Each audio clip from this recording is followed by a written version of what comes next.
Lord, I pray that you will guide me as I preach your message, as I preach your word today, O God. May your Holy Spirit move, Lord, and soften the hearts of your people to, to receive and respond to your word today. In Jesus' name we pray. Amen. So, asa naman ko sa Hebrews? Kinsay nakahinumdom?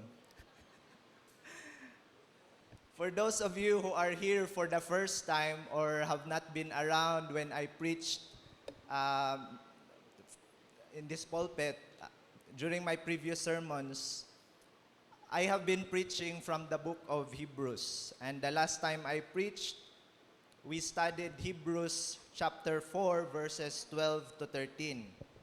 And it's a very powerful message or passage that speaks about God's word being alive, being living and active, and sharper than a double-edged sword.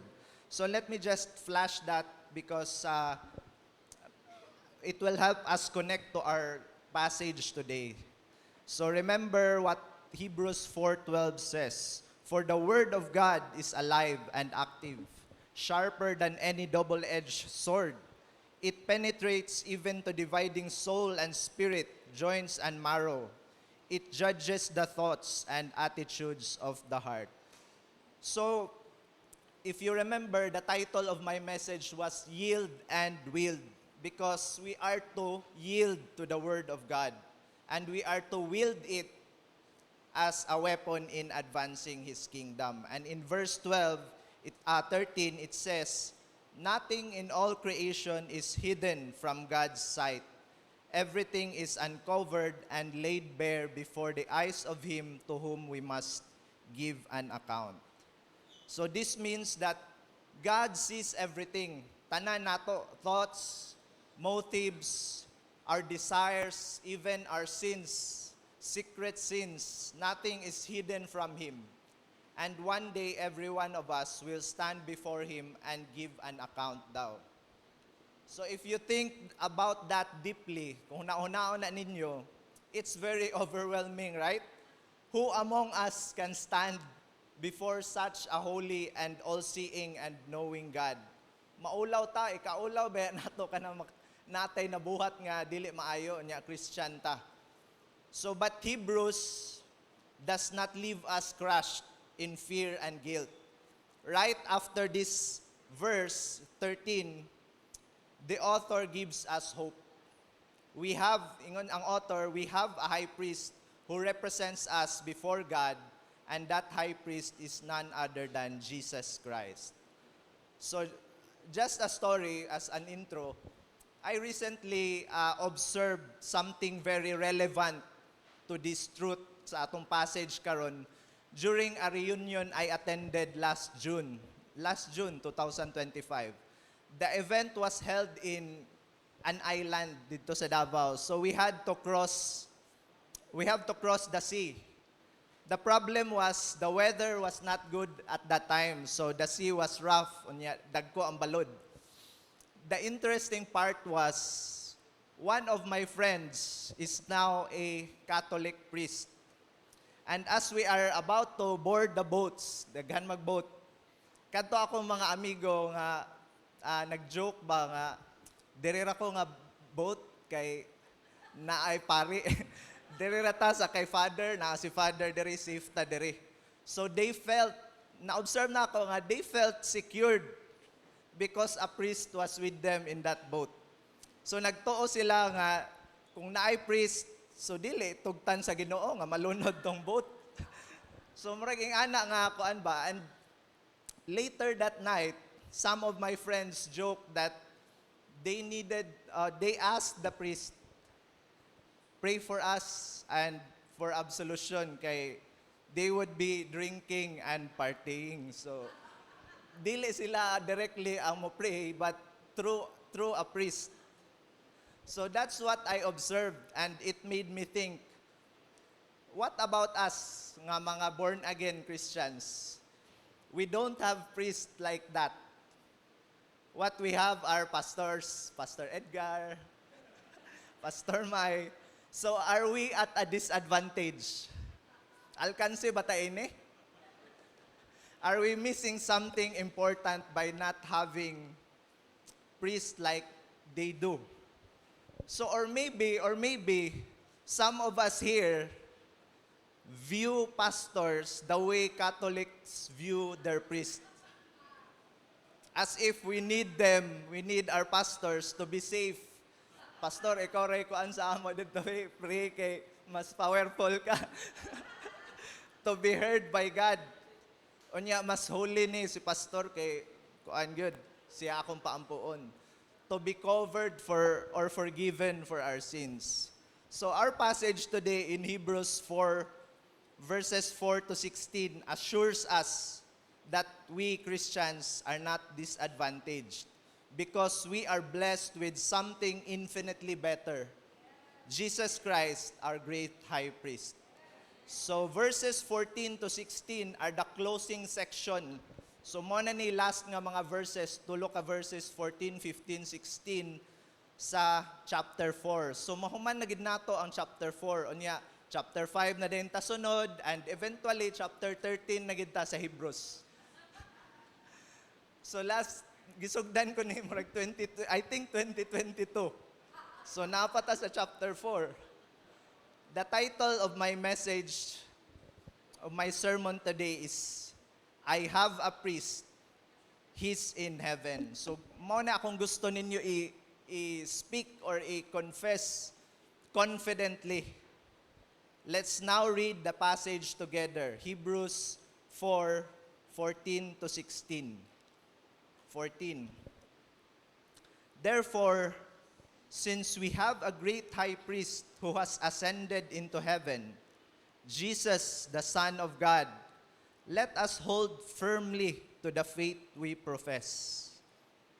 For we do not have a high priest who is unable to empathize with our weaknesses, but we have one who has been tempted in every way, just as we are. Yet he did not sin. Verse 16.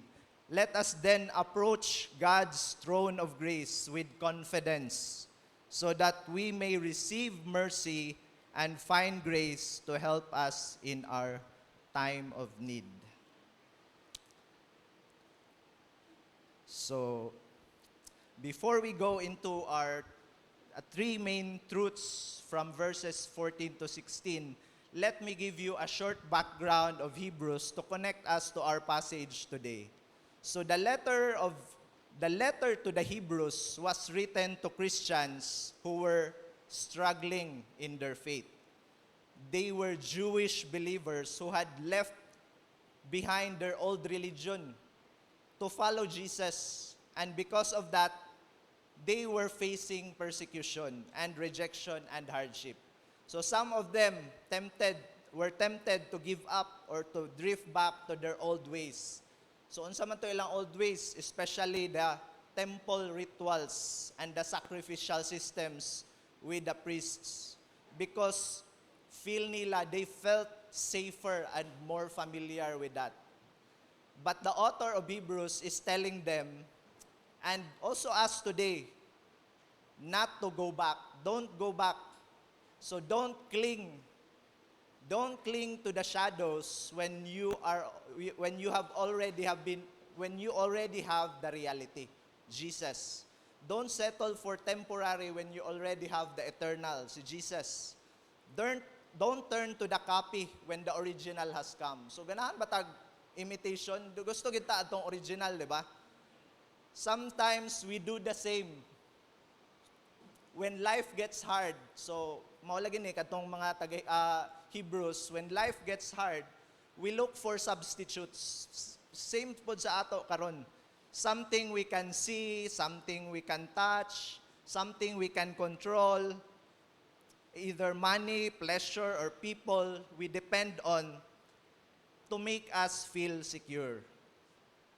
And maybe we rely on religious habits, sama gaina kadtong pag mo kaon ka adtong aon sa ni bread unya mo inom ka murag ritual ni nga pagkarong si manaha limpyo nako sa akong sala. So but all of these are just shadows and temporary things. we don't need to cling to these things anymore. We already have the great high priest in heaven, Jesus. So he is the real and eternal one our hearts are really longing for. Wala ka kasayod pero maugid na ang gipangita sa imong kasing-kasing. And he is better than all these things. So this morning,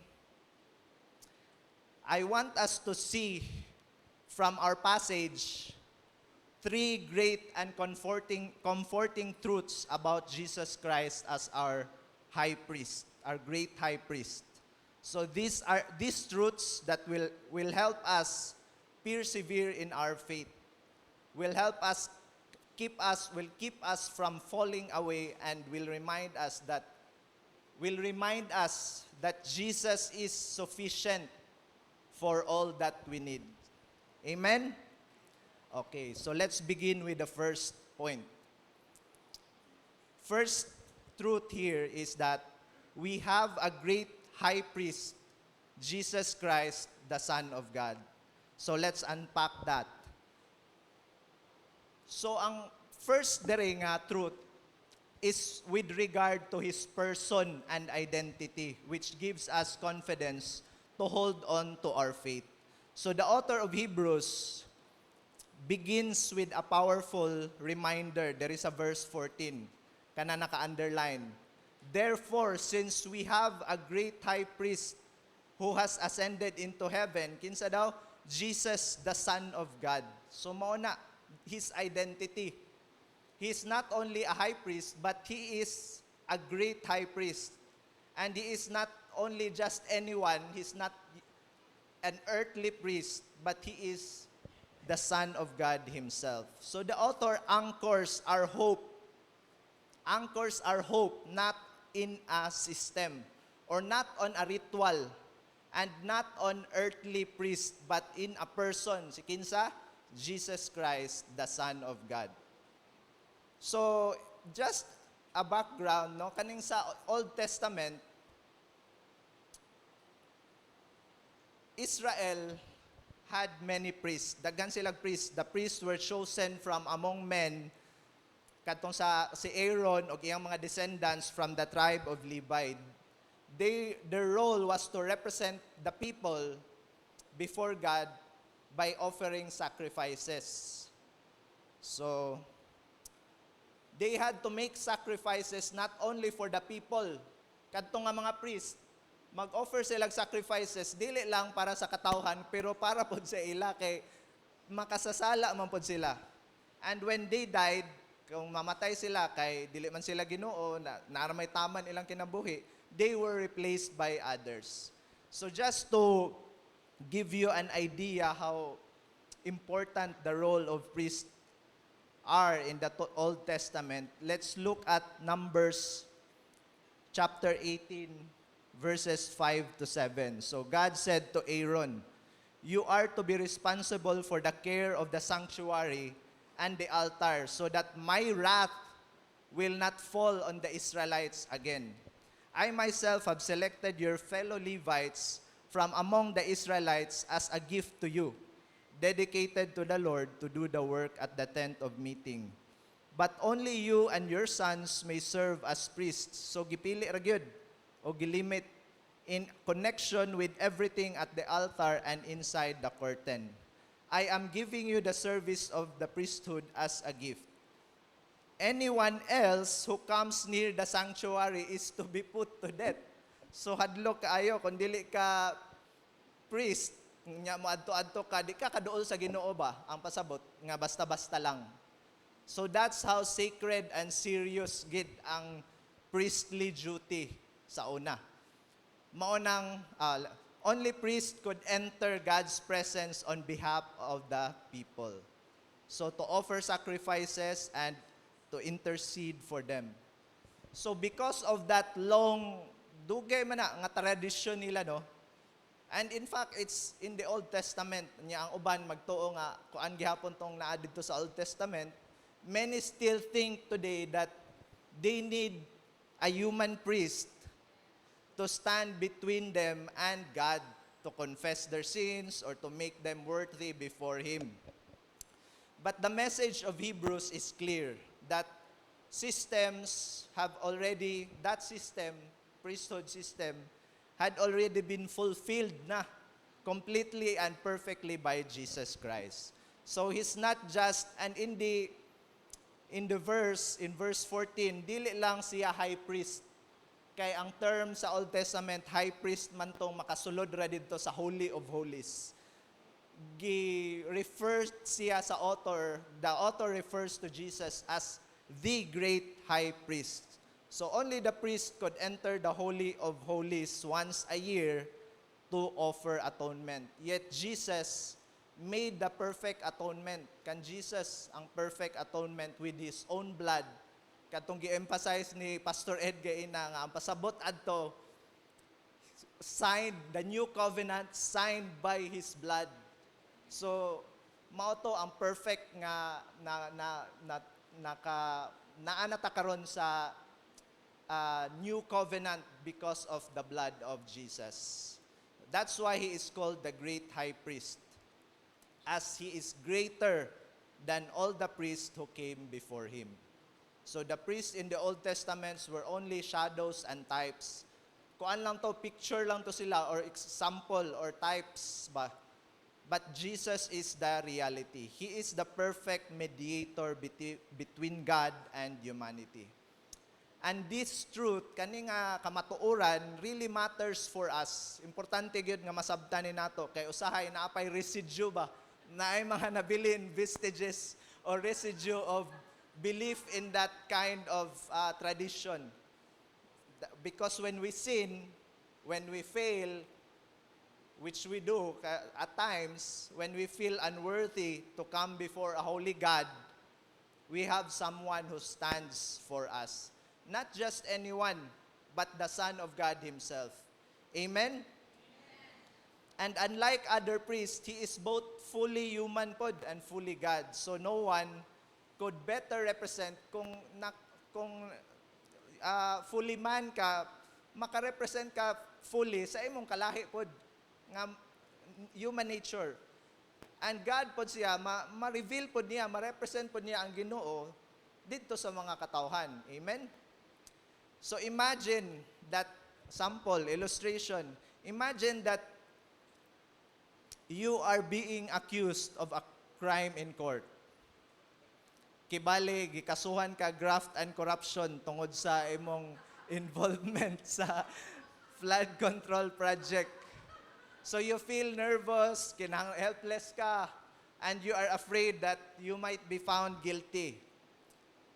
Whom would you want to represent you in court? An inexperienced lawyer? Dili, di ba? Of course not. You want the best lawyer possible. Someone who really knows the law, understands the legal procedures, and has flawless record. That's the picture Hebrews gives us. Our representative before God's throne is not weak, dili imperfect. He is Jesus, the high priest, the Son of God Himself, perfect in every way, the best qualified mediator anyone could have. Amen. So when the accuser, ang si Satan, who accuses us of our sins, of our failures, and our past nga kinabuhi, usahay, kung ano man ta, ipagilty man ta niya, you can stand firm and say nga, I have, unsa to atong title? I have a priest, He is in heaven. So if Jesus is our great high priest, no sin, walay sala, nga too great for His sacrifice. Bisan pa kadto laging guilty of corruption sa public funds sa flood control project. If they genuinely believe and have faith in Christ as their Lord and Savior and repent from their sins, they will be saved. That's clear from our passage. That's how powerful the grace of God is in Christ. So His priesthood of Jesus covers even the worst sinners who truly repent and believe. And that's the kind of confidence the author of Hebrews wants us to have in Jesus.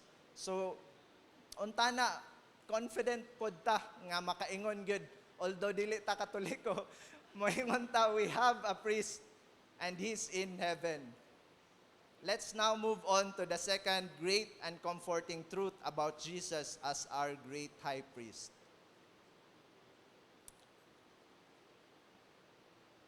So the first truth that gives us confidence is grounded on who He is, His greatness and identity as the Son of God. The second truth that gives us comfort and assurance is grounded base sa kung where He is. Kung asa siya karon and His position now in heaven. So, mo na importante, we have a great high priest who is in heaven. Wala diri sa yuta, toa sa langit atong priest. Amen? So, Hebrews 4:14, it says there, therefore, since we have a great high priest, asa daw who has ascended into heaven. So, why did the author emphasize that Jesus has ascended into heaven? So he emphasized it because the fact that he is in heaven, naa siya sa langit, means his priestly work daw is perfect and complete. Gidawat siya sa Father. He is not ministering in an earthly temple. Wala siya nag-serve sa kadtong tabernacle or kadtong temple nga maoy giservisyohan sa kadtong mga priest sa una, which were merely, kung ano man to, shadows that pointed to the heavenly realities. Naamanggid sa heaven ang Holy of Holies in the actual presence of God. So he is serving in the real Holy of Holies, the very presence of God Himself, where He continually intercedes for His people. And this is crucial because God's work of salvation, kaning sa harvesters, God's work of salvation in us didn't end when we were justified. So nasa among kadtong manual that salvation is not a one-time event.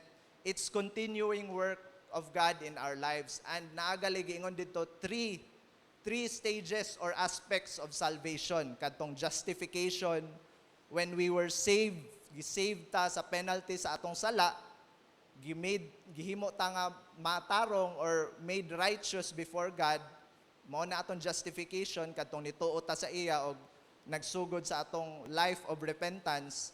And sanctification. Second, sanctification, when we are being saved, karon while buhi pa ta, being saved from the power of sin in our lives. And third aspect or stage is glorification, when we will be saved totally from the presence of sin. So wala nagi-presence sa sala, dili na gid ta makasala na when we are glorified. So kana tanan, it's all the work of Christ, salvation. Dili na grace ka sa justification, on works na ka sa sanctification, nga imo nang paningkamutan, imong sanctification, but it's all part of God's grace and your faith. In our sanctification, as we struggle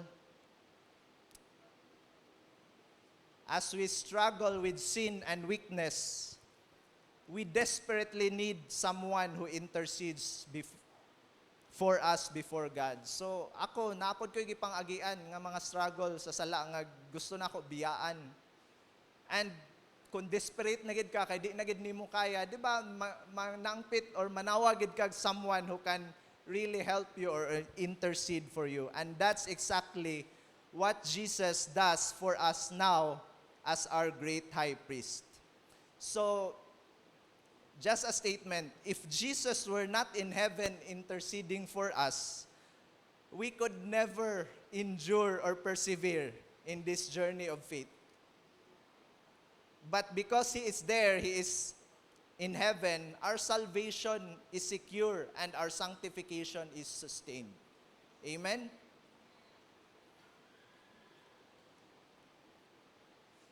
So following our kato illustration gain nga kinahanglan gid kag lawyer nga expert. You already have the best lawyer representing you. He knows your case inside out. He loves, he knows your case. Onya, expert siya, but he is only, uh, he is only outside the court. Wala siya sa courtroom ni attend sa hearing. Ganahan mo, ana. So, makansi, makuan imong hearing. So, but the lawyer is, kung imong lawyer not appearing in court, he is only outside the court, useless gihapon ang iyang expertise. You need a lawyer who is inside the court, appearing for you, standing right before the judge. Personally, nagali uban judge nga pag late ka sa hearing,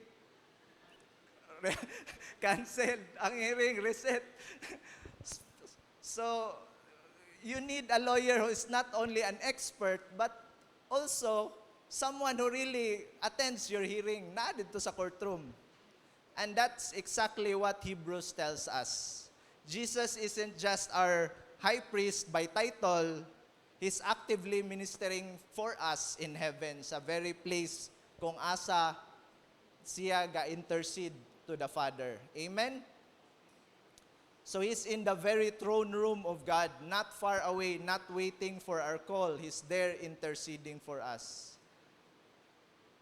And so, kung we feel that our unstable atong life, na trials nato nga gipangagian, or feel nimo dili naka-confidence sa imong salvation, or nakasala ka, remember where your priest is. He is in heaven. He reigns in heaven at the Father's right hand, representing for you perfectly. You don't need another mediator, and you don't need to run to someone else for spiritual security. So wala diri sa kuan ha, dili kang pastor ang kuan pamaagi. Dito directly kang Jesus.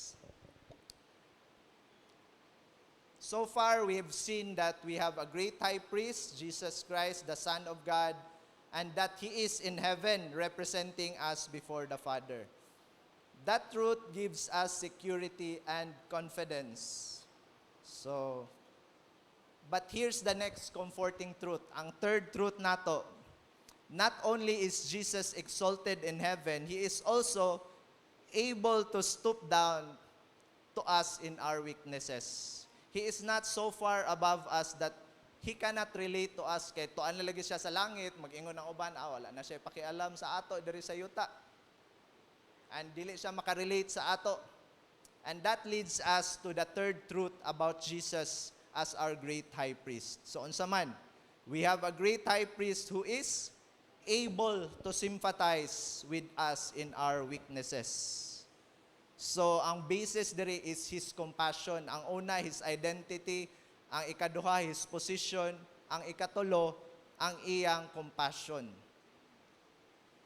So, Hebrews 4 verse 15 says there, "For we do not have a high priest who is unable to empathize with our weaknesses." So, gi-opposite lang siya pagka-state, no? So,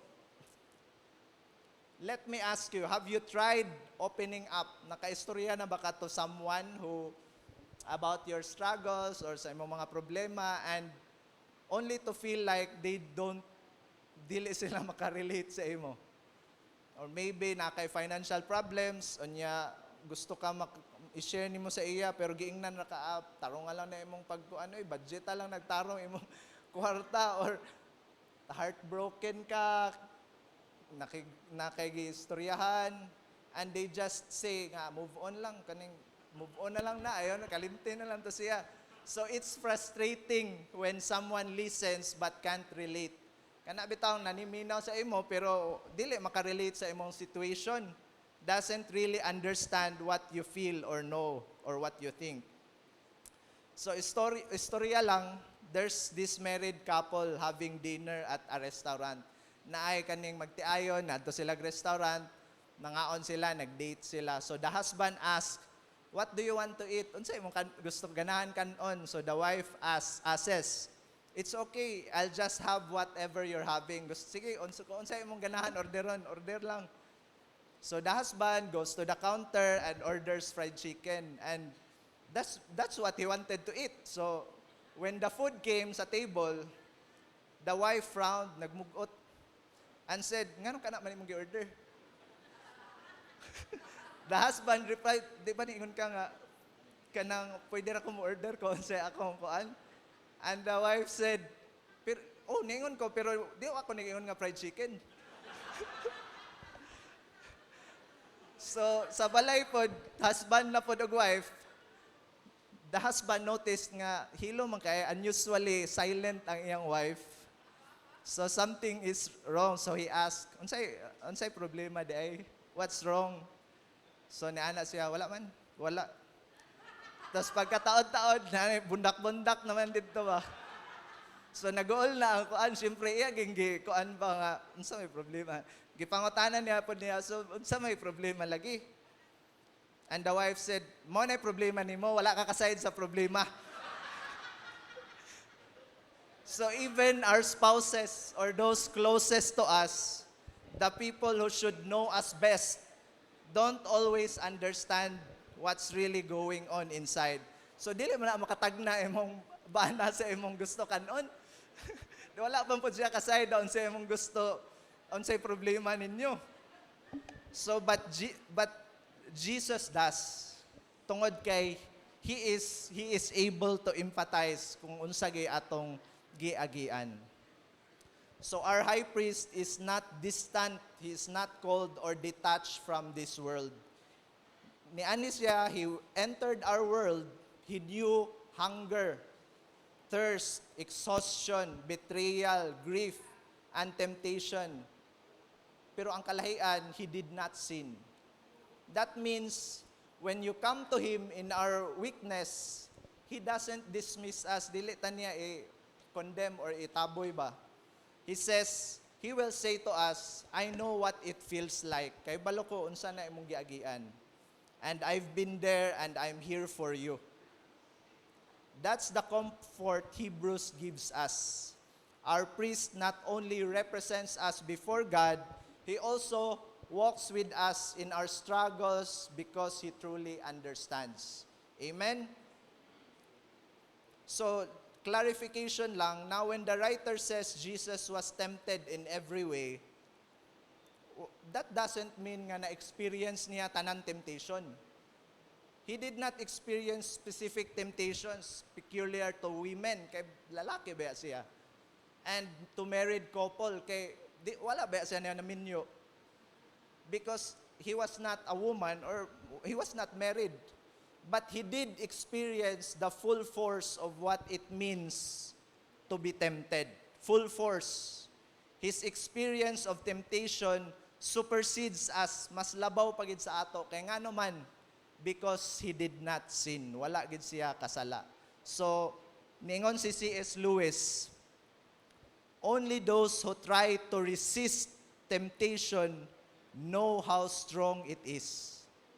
So, kibali si Manny Pacquiao, nakig-fight 12 rounds, and he quits at round 5. So, he cannot know how the full force of the power of his opponent, kay wala man siya nakaabot og round 12.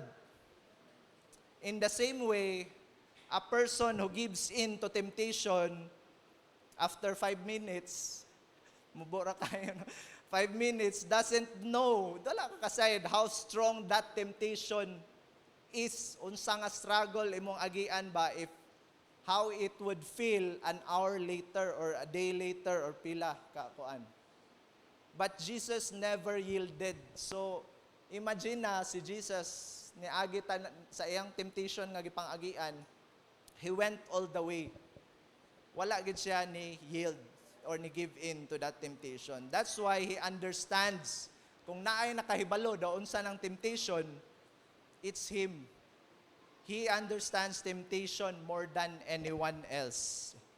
He could have simply, and imagine na, ako bitawang gihuna no, he could have just, kay omniscient man siya, di ba? Pwede niya ingon at a snap of his fingers nga, kana bitawang tagaay kog knowledge. Or he could have known our struggles by divine knowledge. Ipa-feel sa ako, or murag ipakuan sa iya ba, nga unsay gibati, unsa na nga klase nga pagbati. After all, he is omniscient, but he chose to become human, to actually feel it, to actually share it with us. So, murag kibali ba nga it's like you know that pag na-fire, init gid na, pero knowledge ra na nimo. Wala gid ka kahibalo kung di nimo i-ana imong kamot didto nya ma-feel gid nimo actually ang kalayo. So that's what Jesus did. He didn't just know our pain mentally, he entered it, ni experience siya ana sa atong pain, sa atong struggles. And that's why you can always come to him, and because he understands and he sympathizes and he helps. So let's just look at the two exhortations nga naa sa atong passage, no? So what do we do with these great truths? After knowing those three truths about Jesus as our high priest, what do we do with that? The author of Hebrews gives us two exhortations, two ways, duha ka pamaagi nga we can respond. And the first one is in verse 14. It says, "Let us hold firmly to the faith we profess." So mo lagi na kay the book of Hebrews, or the letter to the Hebrews, was the address to those people who are already gi-challenge ilang faith ba. So ang exhortation sa author is that hold firmly, ayaw buhi, ayaw balik sa karaan. And the next one, come boldly to the throne of grace. Come boldly, kanang with confidence ba? And with reverence nga you have someone, you have a high priest who knows what you are experiencing or struggling. Imong problema or imong unsa na imong gi-undergo nga struggle with sin. So we don't have to hide, dili ta kinahanglan mo tago kay mo man gud na usually natural reaction sa sa tao, labi na ako makita na gani na sa akong anak kana makasala siya unya tawagon nako nga ali diri kay kaning mag-say sorry or kuan, dili mo daga na noon, kaning dili na noon mo natural reaction niya ba nga mo palayo na noon. So mo pod na ang tao, kita base na ay ingana ba nga tendency sa ato nga if we commit something nga sayop or bad or sinful, we feel nga dili na ka-assured ba nga unsa naman ni kaning Christian man tana ko. Instead, we can come with confidence, not because of our worthiness, dili sa atong self, but because of God's grace. So put together katong duha, hold firmly and coming to God boldly. Actually, they show us how to persevere in our Christian life. Kaya mo man ay main pod nga exhortation sa Hebrews, persevering in your faith. And that's how we endure in our faith. We always hold firm to our faith, the faith we profess, and we come boldly every time we commit sin or natay mistake or natay problema. We come boldly to the throne of grace. Amen? So just some application. Let's bring this closer. So pwede man mo moingon nga, well, I don't have a priest and I'm not tempted to go back to temple. Wala naman mo temple sacrifice. Wala naman ang temple sacrifice. That's true, tinuod. But we often rely on other priests in our lives nga things we treat murag atong gitratar nga substitutes of Jesus. So unsa man nagkuan lang ko diri no. Some of us treat money like a priest. It's what we run for security. So, kwarta lang gid kay para maka-survive gid ko. Some of us rely on our professions or career for security. So mo ni atong mga pwedeng a priest pod ba. Some of us treat people like a priest. We rely on relationships to make us feel complete. And some of us treat our religious routines kanang mumatagid kog sayo para mao gid ni makaluwas sa ako kani akong devotional kada adlaw. Like a priest na pod na imong religious routines, thinking that if we just do enough kaning maningkamot lang gid ko maka church planting, mo apil lang gid ko anang church planting kada Sabado, malangit gid ko. Some of us treat our efforts like a priest, believing our performance makes us worthy. But all these are just temporary things. They cannot save, they cannot cleanse us, they cannot stand before God on our behalf. So instead of clinging to these things for security, come boldly to Jesus and hold on to your faith in Him. Amen? Challenge na dito. So, challenge. Ang exhortation, maura po akong gibutang nga challenge. Kaya di na ako mangitag para di na ako maglisod. Hold firmly to your faith in Jesus. Kita nga mga nidawat na kan Jesus Christ, we encounter problems or maka-discourage nga events sa atong kuan, nasod, or unsa man na atong gipangagian, it will test, sulayan ba ang atong faith if it is really genuine ang atong belief kang Jesus. So don't let go when life gets hard. Don't look for substitutes or human mediators when you already have the great high priest in heaven. And whatever trial, weakness, or temptation you face, cling to Jesus. He is enough. He has secured your salvation and continues na siya karon sa heaven interceding for you. Second challenge, come boldly to His throne of grace. Ayaw palabyan ning opportunity every time you commit sin or you have problem. Come boldly. Duol.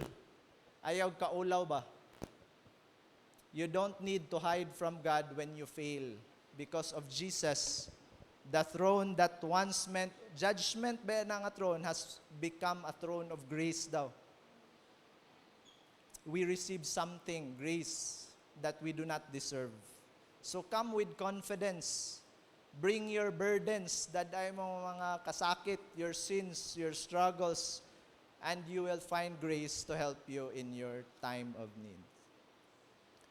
So as we close, I want you to think about what you've heard today. No?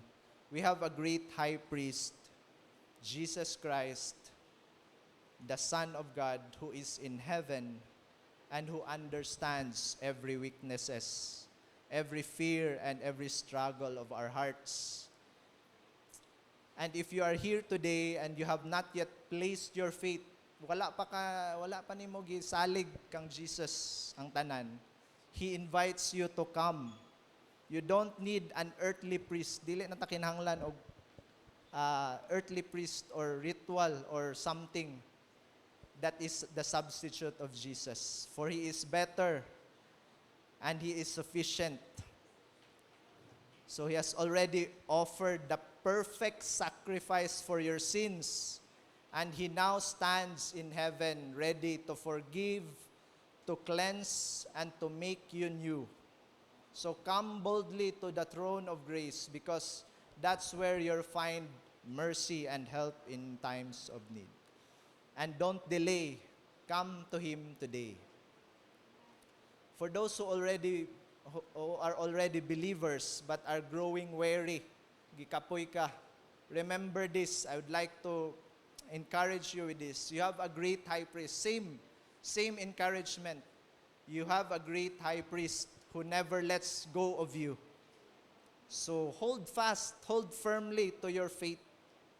And when life feels heavy, kung bugat ang imong kinabuhi karon, when you feel weak, just draw near to God. Draw near to Him. You don't have to fight alone. You don't have to pretend Ayaw na pag-pretend. You don't have to pretend that you're strong, that you can do it on your own. He is your strength and He understands your weaknesses. And He promises grace for every need, mercy for every failure, and strength for every trial you face.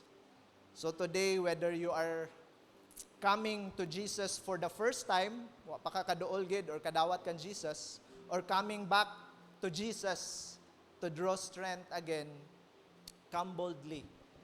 That's our challenge. Come boldly to the throne of grace. Because there, you will find the Savior who not only died for you, but lives for you and intercedes for you in heaven.